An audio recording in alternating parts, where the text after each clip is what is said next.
Hey everybody, it's your old pal Chuck, and I'm back once again with another review, continuing our look at the Wave 1 of the Cyberverse Deluxe class figures. This is Shockwave, and I really like Shockwave, but as other people have said, between the Warrior class and the Ultra class version, we already had a couple really good Shockwave figures.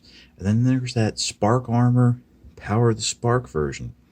So, how does this one do? And gotta be honest with you, it's a great figure, but there's one problem. And I gotta mention it right off the bat. And it is this neon pink tube that is a very firm and rigid rubbery plastic that you have to play with it to position it just right that it doesn't limit the articulation of this arm. As you see, I do have him posing somewhat dynamically with the blast effect. As with all the other Cyberverse Deluxe figures, Shockwave can hold all of its accessories. There you can see for whatever reason they decided to give him a handgun. I have that stored on the back. One really cool thing that Shockwave can do with its blast effects, since they are, here's the secret, his eye is actually a 3mm port. If you pull off the rear section, you can stick it in. And I don't remember any Shockwave ever doing like a blast from its eye, but there you go. And if you are interested, don't know why I would do this, but on the back of the handgun, there is a larger port that the rear section, that the impact blast, I would say, can fit into. So there you go. It doesn't fit in. It doesn't sit tightly because it's not exactly round and round. But I mean, personally, with me, I would be using it strictly connected to the main blast effect, but it is there, and options are always good. So, yeah, articulation is like it's pretty much, I was gonna say it's the same, but there's actually some differences here. Instead of ball joints at the hips, we do have universal joints, which are nice, and same joints here at the knees. In fact, the shoulders are ball joint, but the elbows are not. They are, again, universal, and you have that swivel there. Unfortunately, speaking of swivels, the head is only really a swivel, but you do have waist articulation and adjustable hip skirts. So the same amount of articulation, of course, ankle pivot, but just done differently. In fact, I would say it's done more along the lines of how a traditional deluxe figure would be done. So we will pause and we will come back with the transformation. Okay, so I've gone ahead and returned Shockwave to a neutral pose, and this is what I was talking about with that tube.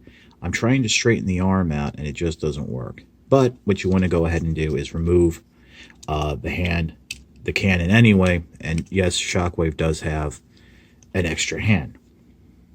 Now, for sake of transformation, they do show that opening up the backpack and removing the whole unit and then reattaching it when transformation is complete, you can do that, or you can leave it in, whatever easier for you.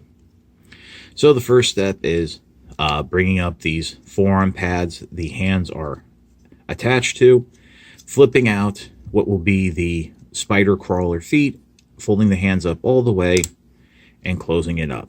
Do it on both sides, just like so. Out, down, and then you want to rotate the arms around so the rear of the elbows are facing forward, and as you can see, they kind of do resemble the legs. So you have that going on. Bring his actually leave the fins on the side of his head up, but bring the chest up and go ahead, and it should clear. It is a little finicky, but it should clear over, and it will bring the fins back. Turn the figure around, and then bring up these little spikes, and then push the chest down, locking everything into place. At this point, start bringing the arms forward to start the spider transformation. I mean, when you start moving these arms around, it's really more about positioning for robot mode and stuff like that. So, actually, wait a minute. I wonder. No, okay. I thought for a second, because there's these slots here in the chest, the holes are supposed to go through, but there's no way for clearance that they'll go over. But do like that snap.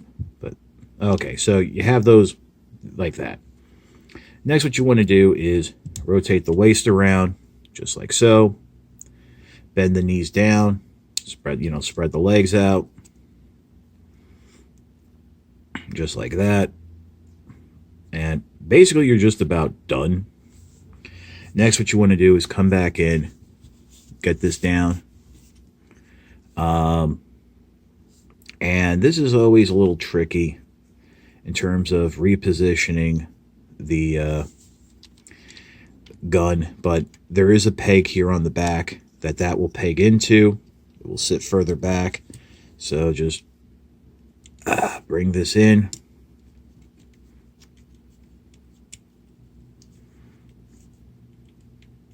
Actually, it's got to go this way. There's a like hook and tab section that you just want to slide it into.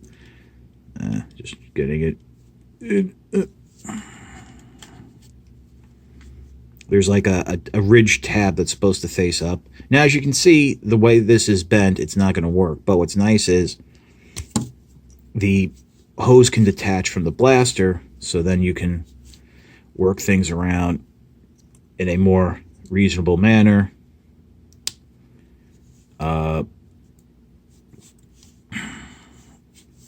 Bring it around the back here. Peg it in. And there it will sit. And then what you want to do is bring in the hand blaster, and that will actually peg into the hole next to the hinge. And then plug in the blast effect if you so wish. And there you have Shockwave in its little spider droid mode. It's okay. I'm not terribly impressed with it, but it is what it is. I mean, obviously, because you have the arm, hip, knee, and elbow articulation, it is a articulated spider tanks crawler type of mode, but realistically, I think I'd be leaving Shockwave in robot mode most of the time. So, we'll pause, and I'll give you my final thoughts. Okay, so I'll be very honest, I'm not as excited for Shockwave as I was for, say, Megatron and Bumblebee, but that's really just because Shockwave's vehicle mode is basically him bending over on all fours, and as I mentioned, we have already some pretty good Shockwave figures in the line. I'm sure they included Shockwave in this deluxe line just because he's such an important character in the show and a core character to Transformers history. Now, as I mentioned in Bumblebee's review, Hasbro Toy Shop through Google Shopping are selling the first wave of these figures. Optimus Prime, Megatron, Shockwave, and Bumblebee. You might have to search around, but last I checked, they are available, and they're about $19.99 a pop. As I mentioned in Megatron's video, I got these through Canadian Toys R Us, through a friend of my sister's. Definitely, I think Shockwave is worth a purchase, but I would say get him after you get like Bumblebee and Megatron. and probably Optimus Prime. This is your old pal Chuck for Shockwave. We will see you next time.